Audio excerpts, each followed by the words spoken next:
జై శ్రీమన్నారాయణ. మన ఛానల్‌ని సబ్స్క్రైబ్ చేసుకున్న మరియు చూసేవారందరికీ నా నమస్కారములు. స్త్రీలు ముఖ్యంగా మనం ఏ పూజ చేసినా, ఏ వ్రతము ఆచరించినా మనము సౌభాగ్యం కోసమే కదండీ!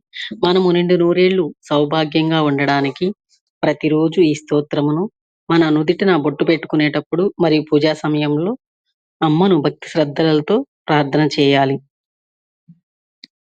सर्वमङ्गलमाङ्गल्ये शिवे सर्वार्धसाधिके शरण्ये त्र्यम्बके देवी नारायणी नमोऽस्तु ते।